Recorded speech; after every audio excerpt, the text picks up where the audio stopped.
Welcome back to Creative Impact. I'm Dr. Nameen, and today's episode, we're going to dive into a topic that beautifully blends sustainability with creativity. That is eco-luxury travel in Norway. As we know, luxury travel is evolving, and today's travelers are seeking more than just comfort. They're looking for meaningful experiences that connect them to nature and culture while staying mindful of the planet. Norway has emerged as a leader in this movement, with breathtaking landscapes, eco-conscious mindset, and incredible design and innovation. But what makes Norway truly special is the eco-luxury space, which isn't just its natural beauty, it's creativity behind how these experiences are crafted. From the architecture of sustainable lodges to creative culinary scenes and transformative journeys that immerse travelers in the local culture, there is a unique art to how Norway positioned itself as a top destination for eco-conscious luxury. In this episode, we'll explore how creativity is shaping the future of travel in Norway, from innovative design and storytelling all the way to collaborations with local artisans and cutting-edge tech solutions. So, if you're curious about how creativity can elevate eco-luxury travel experiences, stay with us as we uncover the magic behind Norway's cold becoming the new hot in sustainable luxury travel. Joining me today is a returning guest, Tom Morgan, the founder and CEO of NONspace, based in Bergen, Norway. Hello, Tom. Welcome back. Good to see you. Hi, Nameen. Thank you. Thank you for inviting me back. Well, today we're back to talk about a very hot topic, which is creative innovation and eco-luxury travel. And we're specifically going to address Norway's cold as the new hot. So let's begin by talking about creativity in eco-travel. And, how do you see creativity playing a role in development of eco-luxury travel? The position that Norway has and the types of destinations and experiences that are being developed in the country is an interesting tension in the idea of eco travel. So to put it into the context, the Norwegian travel and tourism hospitalities contributes about 200 billion kroner to the economy every year. 80% of that, around 80%, is actually domestic. So it's an incredibly strong local market for it, as well as international. And of course, it's a bucket list destination. So in Bergen, the city where I live, just as an example, we have over 2 million tourists every year disembarking cruise liners. These are not the most ecologically sound ways of travel or economically beneficial as they could be. So the country's target is to reduce carbon emissions by 50% by 2030 from travel and tourism. So it's amazing. And Bergen Harbour is a perfect example whereby they're using the sort of natural renewable energy that we all have in our electricity in Norway from hydro and other forms of renewable energy to power the harbour whilst these cruise ships are in dock. But still, nonetheless, it's about moving more towards a destination of what Norway used to be, which is for the high net worth individuals, of which is having an exclusive experience, something truly magical and special and unique and quite private, actually. So there's the sort of mass tourism, which needs to move towards this more high-end experiences. And that's the kind of tension, really. So the idea of eco-luxury is something that I think in the Nordics is kind of a niche to be challenged, as in it's not eco luxury as a niche. It's the new status quo. It's how it all has to be in a way, you know. Mm. And so the domestic holiday market, if you like, has always been that. And I think that's, you know, people are very they're living in an off-grid cabin for, you know, for the ski season. Isn't that bizarre? You know, and the country's got this amazing heritage of being the place for salmon fishing and mountaineers of the early 20th century, that was essentially the sort of British aristocracy. So there's a lot to build on in that, and at the same time, there's, you know, we have a company local to us called Elfly or Elfly, just as one example, which is a pioneer in the electrification of air travel. Mm. So these are electric seaplanes. You know, this is sort of aerospace engineering innovation for the travel market. And a really interesting travel agent that does curated tours of Norway and experiences up Norway. They're a B Corp, for example, you know. And there's an amazing development at the moment on an island in the north, not far from off Lofoten, which is a famous destination called Træna 365 or Træna 365. And that's really challenging the idea of what luxury as a destination experience is. That's a real wild, gorgeous destination, but this is, you know, this is an extreme location. It's not easy to get to. The experience when you're there will be absolutely incredible. The island has a population of under 500 people. You're truly isolated. But this is a project of which is looking at a different type of luxury lifestyle.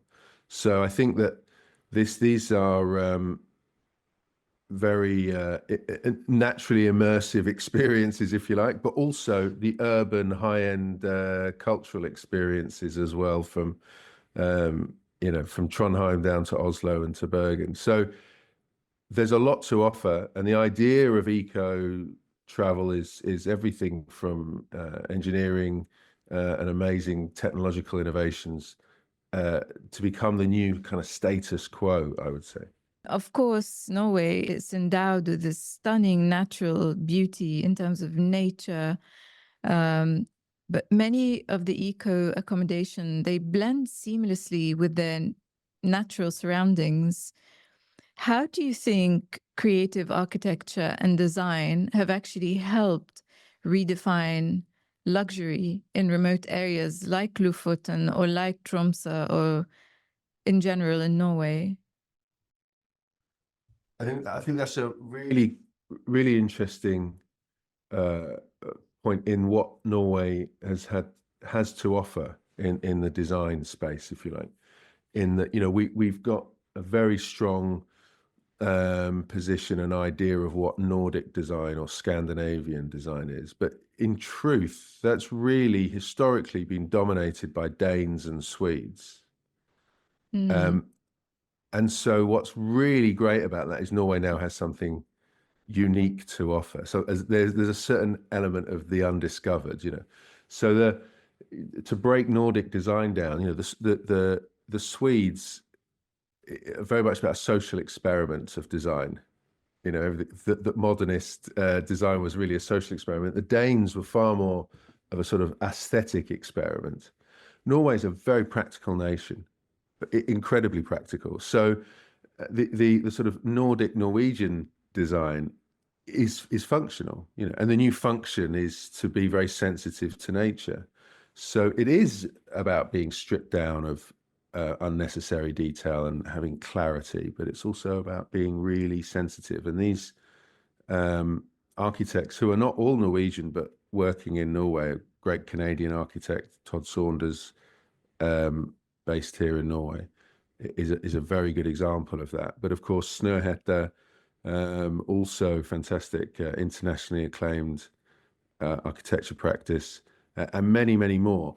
And I think it is that relationship to the environment, a lifestyle on days off which is spent in the environment, and a sort of, yeah, just a natural sort of a cultural sensitivity to tread lightly. Yes.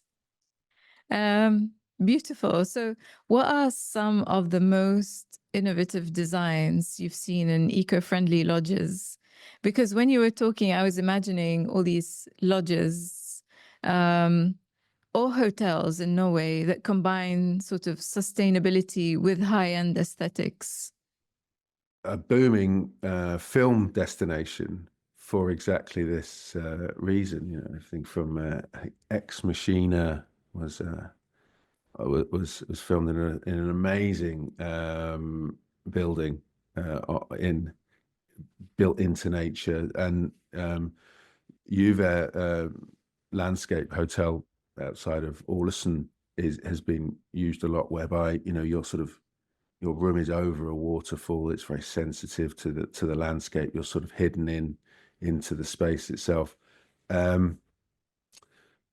There's stunning experiences all over, but I think that it's not just in the sort of modern aesthetic, and it's not that new, to be honest. A great example is a hotel, Solstrand Hotel and Spa in Os, just outside of Bergen, which is not a modernist hotel at all. It's a grand building that dates back over 100 years. And in the early 80s, they invested heavily in geothermic heating, to be that the whole hotel is heated from the fjord. Pioneered it in the early 80s. This is an old grand hotel, stunning. Visitors from all over the world come every year, and they pioneered this 40 years ago. Just as an example, yeah. I think of and I think last time we talked, we mentioned this word hygiene, whereby there's again, this is a very sort of practical necessity to transition, and it's ironic, of course, because then it's, we're an oil nation, but really this is going to net zero, moving towards more high energy performance, or even off grid or locally sourced energy for buildings is sort of what Norway's been doing for many, many years. And so the eco luxury market, really, is my point, is something that's very interesting as a market, but in practice it's sort of necessity and where it's going anyway, and sort of many places have pioneered this for a long time already, both in the large grand hotels as well as the sort of these unique experiences in hard to reach areas. Okay, so I know last time you mentioned Britannia Hotel, but could you describe a particularly unique creative travel experience in Norway other than that really stands out in terms of sort of the eco luxury space? I think that one thing to say is that it's the Norwegian experience of travel and tourism is rarely one provider and one location. It really is a sort of collaboration of small businesses coming together to make something. So one of our clients, we recently worked with Røros and Østerdalen, which is a destination brand for Røros is a very famous area for wool and dairy products.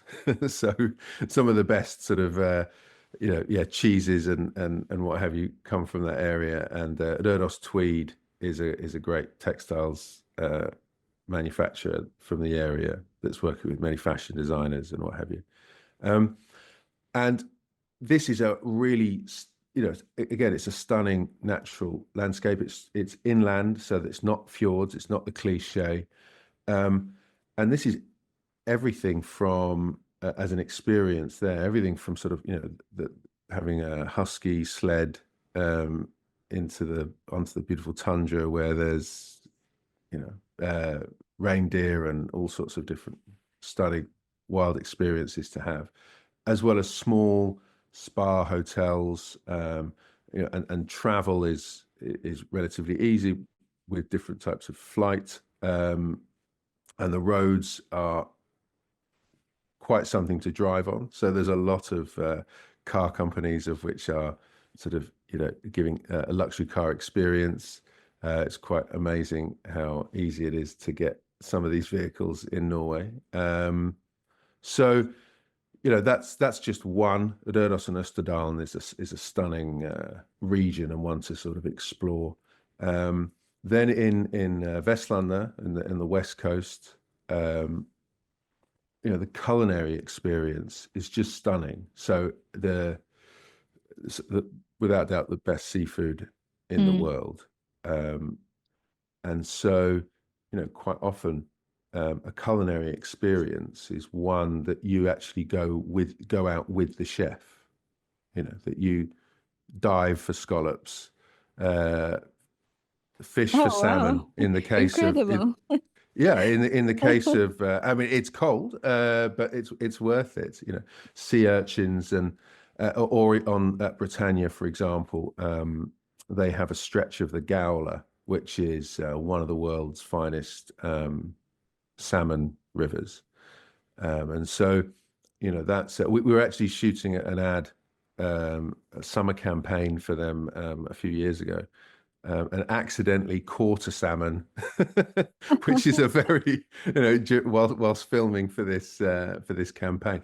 But it is, you know, the closeness, if you want it, that you can get to source in these experiences is quite special.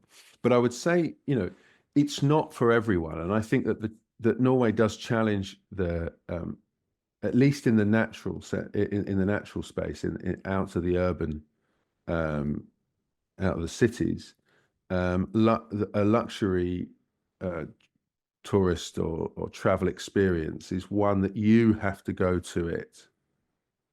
Norway doesn't come to you. It's the Norwegian sort of luxury experience isn't defined by service that is for your absolute comfort. It's really an experience that you will work for and gain, you know, really a great deal of satisfaction from. So it lasts longer. I think that's the uniqueness to it. So whether it means sort of, you know, putting on a wetsuit and getting cold, or at least going to a location that takes time to get there, and, you know, traveling in fantastic comfort and being fantastically comfortable when you're there. But, you know, the idea that cold is the new hot has been around for quite some time, and leaning into the fact that, yes, it's going to rain and it's going to be wild and wonderful. You know, it really is. And it will be cold potentially, or very icy. Saying that, of course, you know, we have all the seasons. So, you know, May and June, the rhododendrons are blooming and it's just stunning, and can be very hot. But the point is, you're going to have to go out and get there. And I think that adds a certain quality that that's missing in many destinations. You know, all these, like while I was listening to you, these are wonderful stories. There's a big storytelling element also. So I was wondering, how important is storytelling when it comes to attracting travelers to eco-luxury destinations like Norway? Well, yes, and building brands around this is you know, it's all about the storytelling. But there is a dynamic in that storytelling. So that's really interesting because on one side, it's about elevating the experience, so building the desire, of course, building the awareness, in using, building a brand for marketing, whether that be if we're working for a city like Trondheim or Bergen. We've worked for both of those cities and looking at the, branding the city as a destination, but also to small experiences and Michelin star hotels. A really good example that I had an interesting experience where I was told that I saw a story of somebody who goes out and forages the wild herbs that's used at this Michelin star restaurant. Now, when served that meal, the little garnish, the little leaf garnish, suddenly I know that a guy at 4 o'clock in the morning in the freezing rain with his dog went out to find that little leaf. Right now, that's spectacular, because suddenly this small thing that was meaningless, that I probably wouldn't notice, had a huge amount of value to it because I had the story to it. This is a sort of, the Epicurean sort of way of experiencing luxury, as opposed to the sort of hedonistic, just pure pleasure. So you have to, build brands and engage guests and visitors in a way whereby you're lifting up that experience with knowledge and priming them for it. At the same time, you also have to not overpromise, and also leave room for their own discovery and their own delight in areas where either little secrets or simply just not railroading them into the same experience that everyone else has, and that also comes into the role of storytelling that guests and visitors do for others. Social media is obviously, and word of mouth, this is obviously really an essential component to building a brand in this space. And sometimes, it works in the same way. Some things should not be documented. Some things are an experience that's personal and for you and exclusive, and others are things that you promote. So I think that getting that balance right is very important. Yeah, and I'll give you an example of this with Britannia as a really good example, where we have we've done work which for Britannia, and they deliver experiences for which are not to be mentioned. These are extremely exclusive, personal, sporting experiences, whether that be fly fishing or hunting, or packages which are not on offer. Therefore, only a handful of people who want them. At the same time, it's a hotel for everyone. Anyone can come in and have afternoon tea. And then also there's this amazing history. And when we were working with them, we came across this story of Coco Chanel, an exiled Russian prince and the grandson of the owner of the Ritz in the 1930s, going on holiday to Britannia, with the British Secret Service following them because of the links that Coco Chanel had with Germany at the time. And you think, this is a remarkable, this is a Hollywood movie right here in the history of this hotel. And the funny thing is that history was not written about in Norway. It was all documented in the UK, because really it was an island, because it was a sporting destination for the British aristocrats. So it's partly sort of uncovering history, as well as sort of celebrating what's there, and so you delight people before they arrive and whilst they're there, and then also giving space for people to discover and make it their own. So if it's not documented, how do clients know about these? How do these few handful of guests know that there is, for example, this fly fishing experience that's not advertised? Well, I mean, Norway, for high net worth individuals, travel and tourism, and hospitality experiences are really, agents are absolutely essential around the world. So there's really three markets, to be sort of reductive about it. But, there is brand Norway, which is a very, very strong national destination. And then we have the regional sort of brands that we do a lot of work with, these destination companies that are sort of mass market, but also looking at these niches.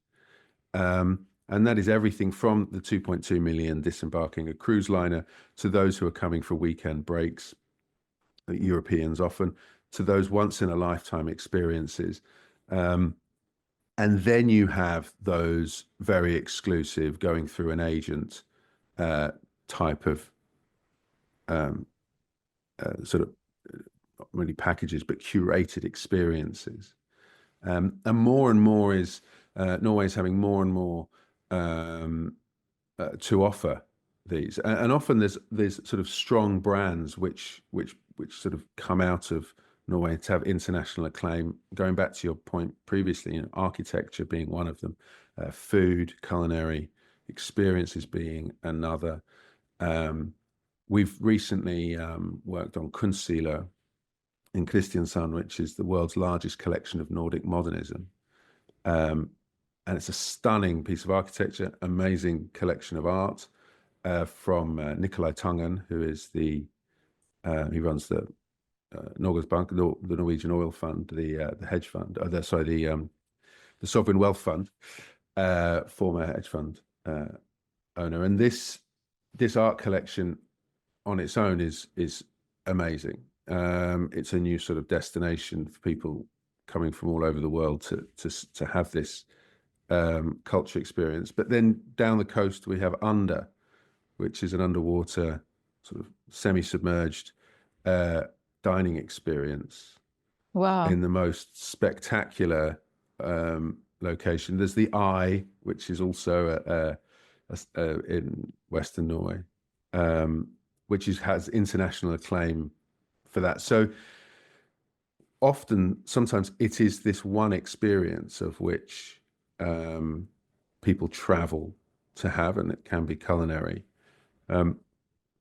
We did have an instance in Trondheim a while ago. A family flew from Japan.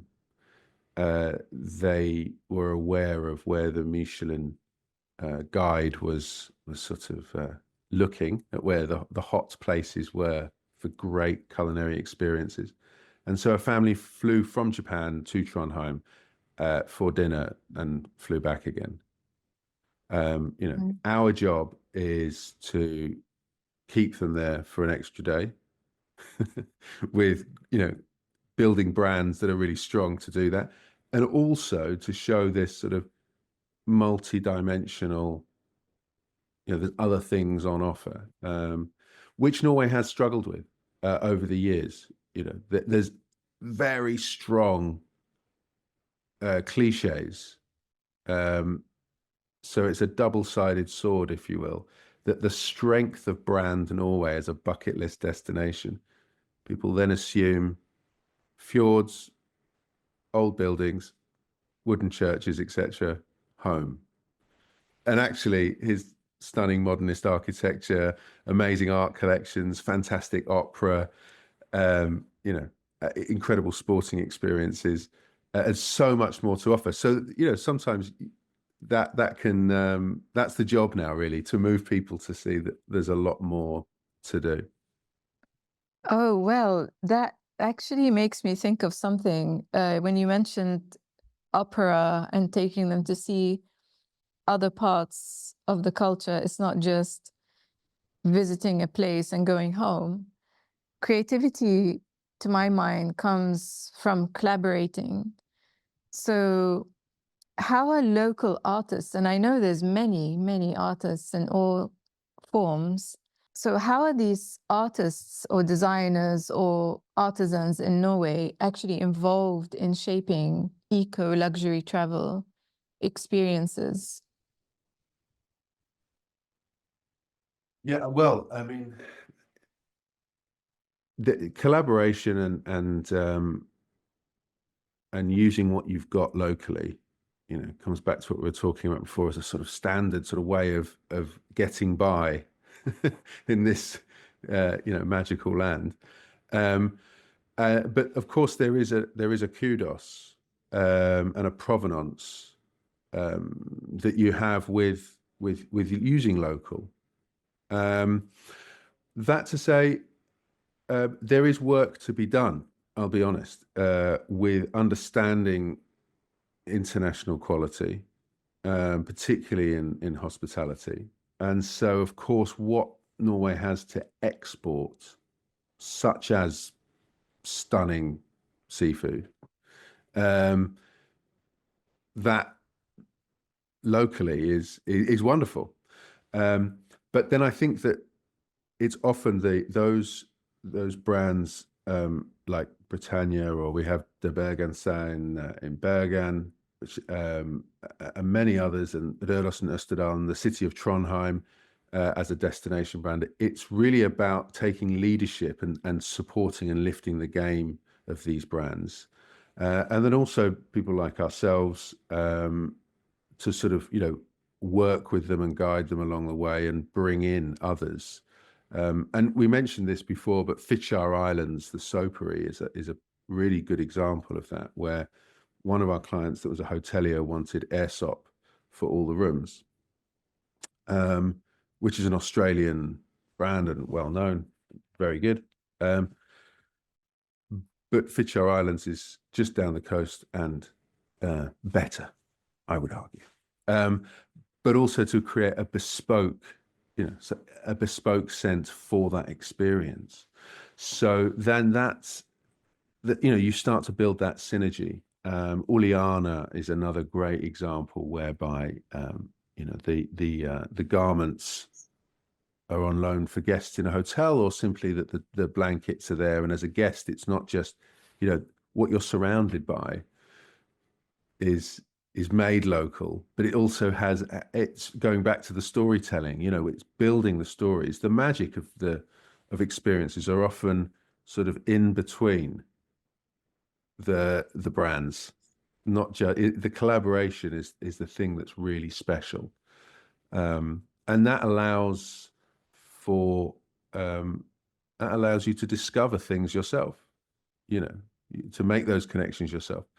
So of course, you know, furniture designers, architects, these are essential to the aesthetic and to the story, that's sort of truly authentic, and very good, because a lot of people sort of take this home with them.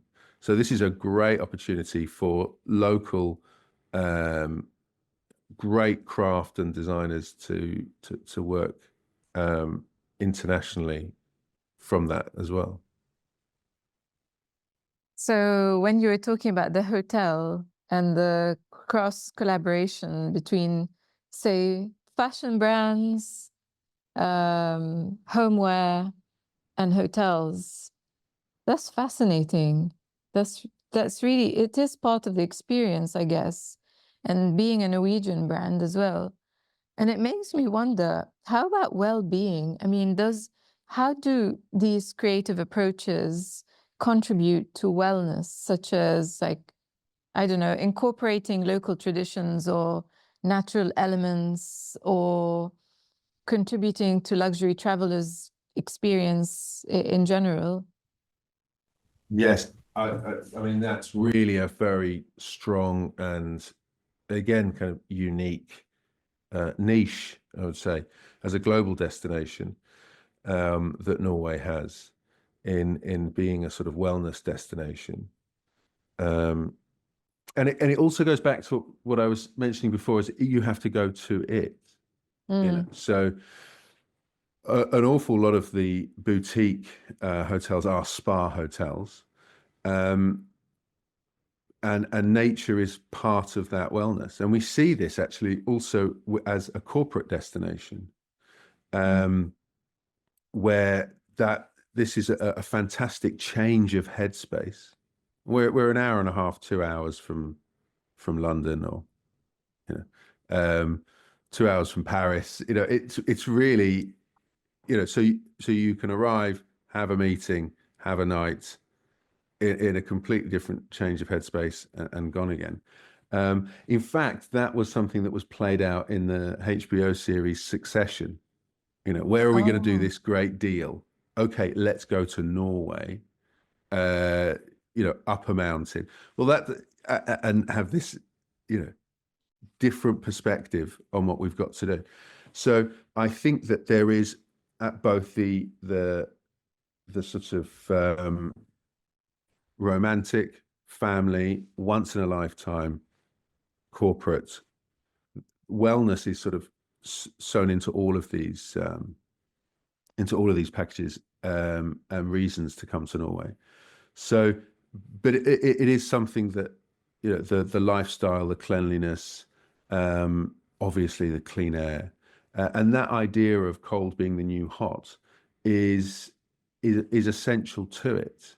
The world, some destinations are getting extremely hot, and if you live in the heat, yes. this is exactly the antidote that you need. Yeah. So, so in that way, and it's about the sort of mental wellness as well as the physical wellness. The skiing is perfectly natural. My children, and all their friends in the winter, it's not uncommon to ski to school. They say Norwegians are born with skis on Amazing. their feet, which is wonderful. Yeah. Obviously, being British, I'm not too good at it myself, but it is something that's just normal. And yet Norway will soon, I know, sort of develop that winter international destination position as well, and compete with the likes of Chamonix and others, because that's something that's the wellness aspect of Norway is something that Norwegians just take for granted, and don't see it as special. And that's often our job, working with them in branding and advertising, is to say, from another person's perspective, this is truly spectacular and unique for what is normal, for everyone in their everyday lives. So, yes, I think that's something that's really, really important, as a niche. And in a way that, going back to the point of ecotourism, that's the baseline for everything really now. And wellness is that niche. Okay, so that's amazing. I mean, it's such a unique destination, as we talked about, the Norwegian culture of being quite practical, plus having this natural endowment of nature and natural beauty in the fjords, the very pure water, and so on. But coming to innovation and technology, I mean, innovation and creativity, they often go hand in hand. And I couldn't help but thinking, how is technology being creatively used to enhance sustainability, in the case of Norway, while still maintaining luxury in the travel experience?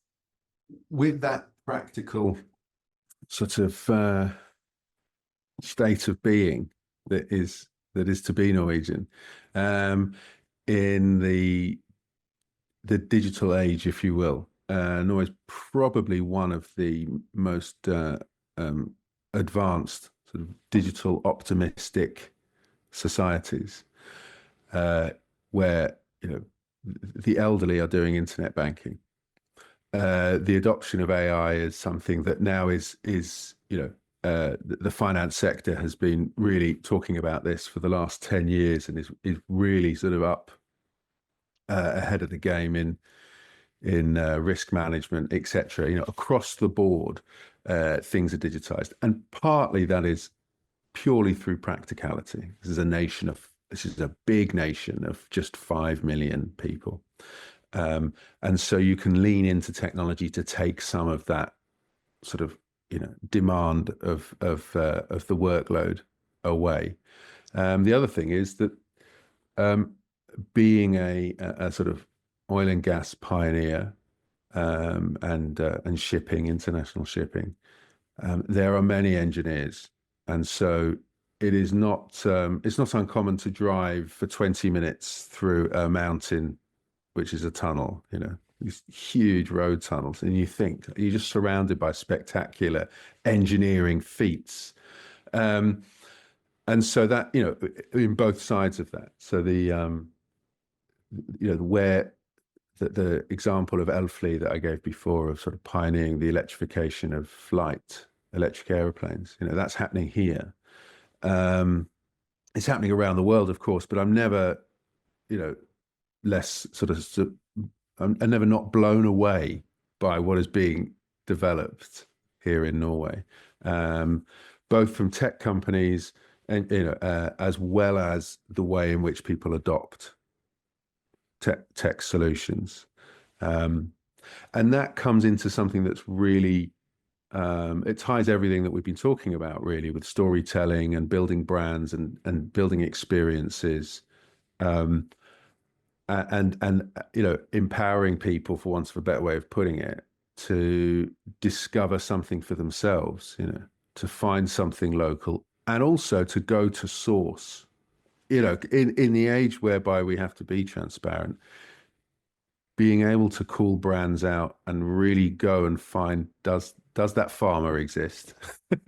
You know, or I want to know more of, you know, where did that come from? I want to buy some when I get home.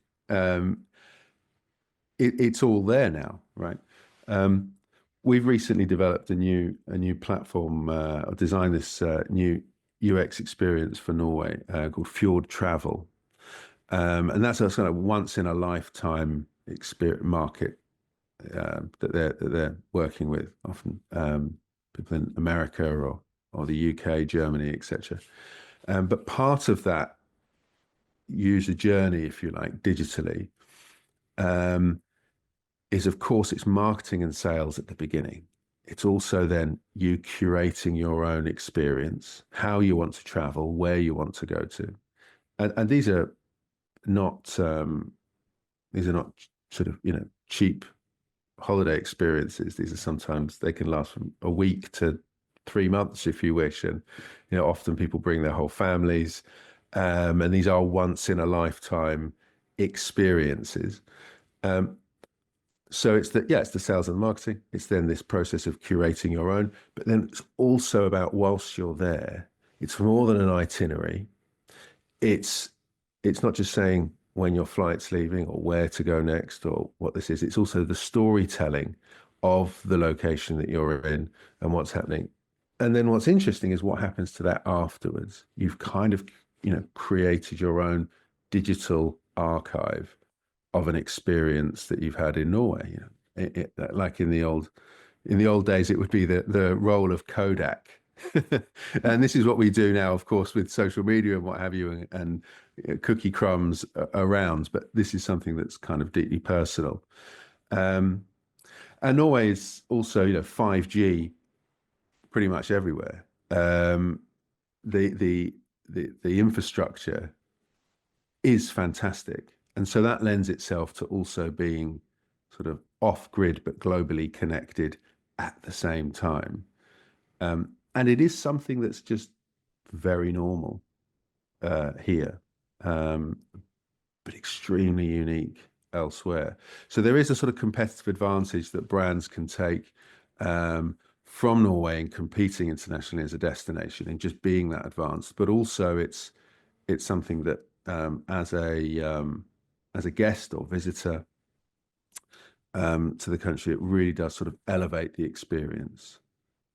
But again, it is something that you have to be prepared for. And it's not, you know, brand Norway is not for everybody. I think that's kind of the really important thing here. It's not going for that sort of, you know, mass tourism. And so for some, you know, you will have to sort of adopt some form of digital technology to be able to go off grid, which is kind of ironic, really. Tom, I love how you know, during a conversation, you touched on culture, you touched on innovation, storytelling, collaboration with artists, authenticity, really going back to source, nature. I think that's quite fascinating. And, you know, it reminds me, I mentioned that I visited Norway a few times. It reminds me of this time when I was walking on a frozen lake and then sitting down in a very nicely designed restaurant and having a fresh seafood meal. That was quite an experience, and it makes me want to go back and experience all the points that you mentioned now. Thank you so much for joining me again today, Tom. And It's been a real pleasure. Thank you. Enjoy your office view overlooking the fjord. I know it's very normal where you are, Well, but no, I have to say, I don't get tired of it, you know, and you know as well from working in London, as wonderful as a Londoner, I miss it greatly. But the joy of being able to wash your hands at any time whilst living in London is just like, oh my God, wonderful. So I don't get bored now being in Norway, you know, arriving to my studio in the morning and having the North Sea, you know, punch me in the face. It's spectacular. Well, thank you, Tom, and all the best to you. I hope we stay in touch. Absolutely, and thank you so much, and congratulations on this really great series. I'm looking forward to watching the rest. Thank you.